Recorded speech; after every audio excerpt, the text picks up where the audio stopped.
Zombie movies thrill us, scare us, and sometimes even make us think.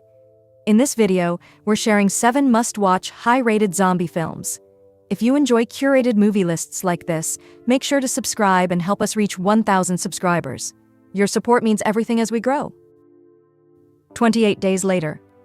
When a team of political activists inadvertently release a deadly virus from a laboratory in London, society collapses within days. The virus infects individuals and transforms them into quick, angry monsters without control over themselves. 28 days since the outbreak, a man named Jim wakes up in a hospital with no recollection of why the world has collapsed.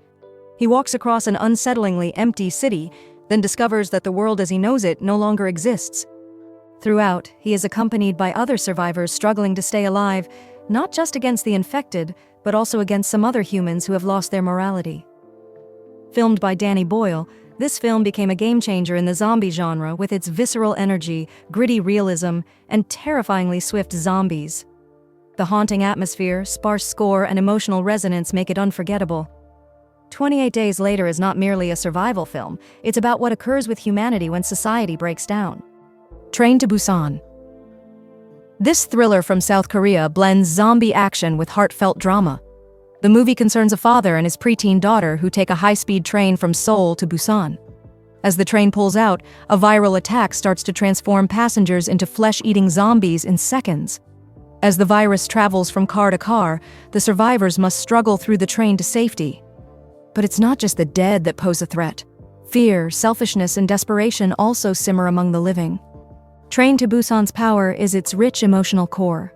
The father-daughter relationship forms in the midst of chaos, so the final scenes are especially emotional.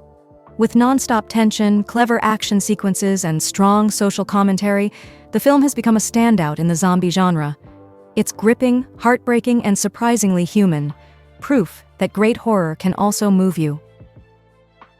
Dawn of the Dead. When a mysterious zombie outbreak sweeps across the country, a group of strangers seek shelter in a large shopping mall. At first, the mall feels like a safe haven: food, space, and security. But as armies of reanimated masses suffocate the gates and resources run low, the survivors grow more tense. They are forced to make impossible decisions, remain and live, or flee and risk the unknown. A reimagining of George A. Romero's seminal effort, Dawn of the Dead, 2004, reworks the original with quicker zombies, gruesome violence, and high-gloss production.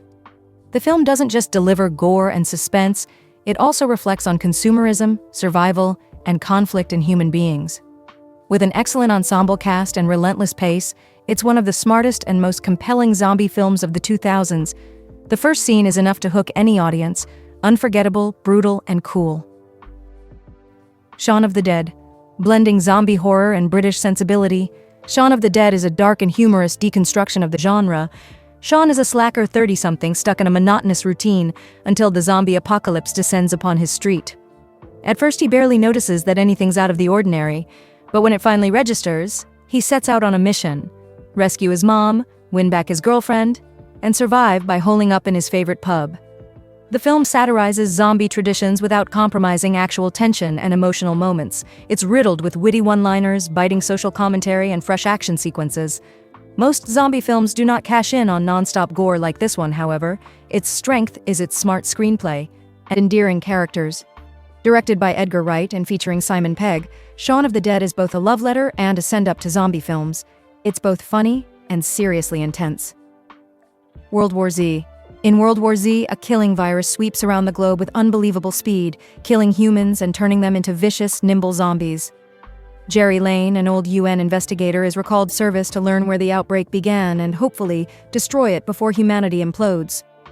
His journey takes him from Korea to Israel to Wales, each location revealing more about the virus and humanity's willingness to survive. The film's scope is huge, with entire cities collapsing within minutes, and zombie hordes behaving like relentless waves. Unlike most zombie flicks, World War Z cares less about survival of small groups and more about world crisis management. While the action is unrelenting and suspenseful, the film also treats government failure, sacrifice, and survival. With breathtaking visuals and relentless pacing, it's a white-knuckle ride from start to finish. It is not gory, but the desperation of the situation renders it unavoidable. Rec. Spanish found-footage horror movie that takes place in a quarantined Barcelona apartment building. A TV reporter and her cameraman ride along on a standard emergency call, only to find something terrible inside. The residents are being infected by some unknown virus that turns them into savage, zombie-like creatures. In a state of panic, the building is cordoned off by authorities, trapping all inside. Shot in total first person from the cameraman's perspective, REC provides raw, suffocating horror with a hardcore feel for realism. Every scream, every out-of-focus frame, and every darkened corner pulls you in further into the terror. What makes REC succeed is its constant tension and minimalist use of special effects. It feels raw. As the mystery of the infection is gradually laid out, the terror worsens. REC is short to the point and very effective. It's a new cult classic of zombie horror that teaches you that you don't have to spend much money to create much fright. I Am Legend. In desolate New York City, I Am Legend is about Dr. Robert Neville, the last living victim of a global plague that infects humans and turns them violent, night-walking mutants. By day, he forages for supplies and broadcasts over the radio in the hopes of encountering other survivors. By night, he barricades himself inside, because the infected roam outside in the streets. Hauntingly isolated and filled with regret, Neville devotes years to discovering a cure using his own blood. He's immune to the virus. Survival, loneliness, and the universal human need to belong are concerns of the movie.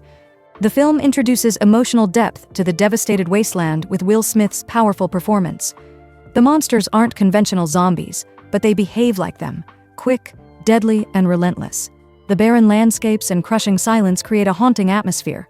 I Am Legend is more than a horror movie.